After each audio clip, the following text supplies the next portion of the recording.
നിലമ്പൂരിലെ സംഭവം മുതൽ UAP ചുമത്തുന്നവരെയുള്ള പ്രശ്നങ്ങളിൽ മുഖ്യമന്ത്രി ഒന്നും അറിയുന്നില്ല എന്നാണ് അദ്ദേഹം അറിഞ്ഞിട്ടില്ല എന്നാണ് അദ്ദേഹം പറഞ്ഞുകൊണ്ടിരിക്കുന്നത്. എങ്ങനെ ഒരു സാഹചര്യം എന്തുകൊണ്ടാണ് ഉണ്ടാകുന്നത്? എവിടെയാണ് ആ വീഴ്ച സംഭവിക്കുന്നത്? അത് സ്വാഭാവികമായിട്ടും UAP പോലെയുള്ള പ്രശ്നങ്ങളിൽ ഇടതുപക്ഷത്തിൻ്റെ ആഭ്യന്തരമന്ത്രി കൂടിയാണ് അദ്ദേഹം. UAP എന്ന് പറയുന്നത് നിങ്ങൾ ശക്തമായി എതിർത്തുള്ള നിയമവും. ഇടതുപക്ഷത്തിൻ്റെ നിലപാടുകൾ തൻ്റെ ഗവൺമെൻറ്റിൻ്റെ കാലഘട്ടത്തിൽ ഉദ്യോഗസ്ഥന്മാരെ അറിയിക്കാനും അതിന് അനുസൃതമായിട്ട് നിങ്ങൾ നിലപാടുകൾ സ്വീകരിക്കാവൂ എന്ന് പറയാനും മുഖ്യമന്ത്രിക്ക് ബാധ്യതയുണ്ട്. അത് അദ്ദേഹം പറഞ്ഞിട്ടുമുണ്ട്. ഇപ്പോൾ അതിൻ്റെ അടിസ്ഥാനത്തിലാണ് DGPയുടെയും മറ്റും സ്റ്റേറ്റ്മെൻറ്റുകൾ വന്നിട്ടുള്ളത്. പിന്നെ സർക്കാരിനകത്തെ പ്രശ്നങ്ങൾ മാത്രമല്ല, മുന്നണിക്കകത്തെ പ്രശ്നങ്ങളും ഈ സർക്കാരിൻ്റെ പ്രതിച്ഛായയെ, ഇടതുപക്ഷത്തിൻ്റെ മൊത്തത്തിലുള്ള പ്രതിച്ഛായയെ ബാധിച്ചിട്ടുണ്ട്. ഇപ്പോൾ CPIയും CPMുമായിട്ട് തന്നെ പരസ്യമായ ചില വാക്പോരുകൾ തന്നെ നടന്നിട്ടുണ്ടല്ലോ. ആ സാഹചര്യം എന്തുകൊണ്ടാണ് ഉണ്ടാകുന്നത്? വേറെ 8 മാസമേ ആയിട്ടുള്ളൂ. ഞങ്ങളെ സംബന്ധിച്ചിടത്തോളം ഒരു ഇടതുപക്ഷ ജനാധിപത്യ മുന്നണി എന്ന് പറയുന്നത് ചില കാര്യങ്ങൾ നടപ്പിലാക്കാൻ വേണ്ടിയാണ്.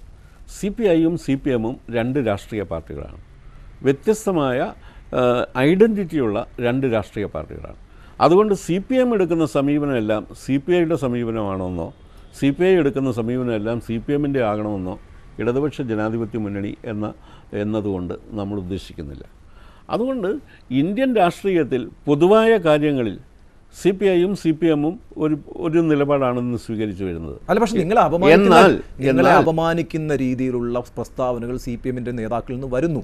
ആരുടെ ഭാഗത്തു നിന്നാണ് വന്നത്? M മണി എന്താ പറഞ്ഞത്? ഇടുക്കിയിൽ നിങ്ങളുടെ മന്ത്രിമാർ കൊള്ളില്ലെന്നാണ് പറഞ്ഞത്. അതൊന്നും ഗൗരവമായിട്ടുള്ളൊരു കാര്യമായിട്ട് ഞാൻ പരിഗണിച്ചിട്ടില്ല. അത്രേ ഉള്ളൂ. അദ്ദേഹം തിരുത്തുകയും ചെയ്തു. അദ്ദേഹം ഇപ്പോൾ അങ്ങനെ കാര്യങ്ങൾ പറയുന്നുമില്ല. ശരി, തിരുത്തി. അത് മന്ത്രിയാവുന്നതിന് മുമ്പ് പറഞ്ഞ ഒരു കാര്യത്തെ സംബന്ധിച്ചു അങ്ങനെ പറഞ്ഞിട്ടില്ല എന്ന് അങ്ങനെ പറഞ്ഞു. അതാണ് നമ്മൾ വിശ്വസിക്കുക. ശരി, നല്ല കാര്യം. അങ്ങനെയാണെങ്കിൽ മന്ത്രിയായിരിക്കുന്ന AK ബാലൻ എന്താ പറഞ്ഞത്? കഴിഞ്ഞ മന്ത്രിസഭയിലുണ്ടായിരുന്ന CPI മന്ത്രിമാരുടെ അത്രയും പോരാ ഇപ്പോഴത്തെ മന്ത്രിമാർ. അദ്ദേഹവും കഴിഞ്ഞ മന്ത്രിസഭയിലുണ്ടായിരുന്ന ആളാണ്. കഴിഞ്ഞ മന്ത്രിസഭയിലുണ്ടായിരുന്ന ഞങ്ങളുടെ മന്ത്രിമാരെക്കുറിച്ച് ഇപ്പോഴെങ്കിലും അദ്ദേഹം ഒരു നല്ല സർട്ടിഫിക്കറ്റ് കൊടുത്തതിൽ ഞങ്ങൾ അഭിമാനിക്കുകയല്ലേ വേണ്ടത്? അല്ല, ഇപ്പോഴത്തെ നിങ്ങളുടെ മന്ത്രിമാർ അത്രയും പോരാന്നുകൂടി പറഞ്ഞു.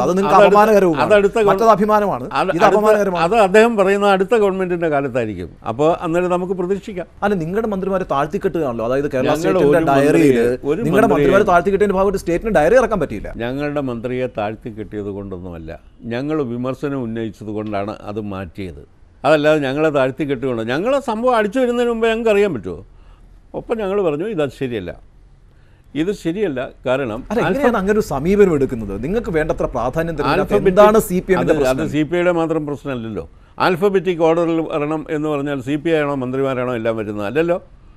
അതൊരു പൊതു സിസ്റ്റമാണ്.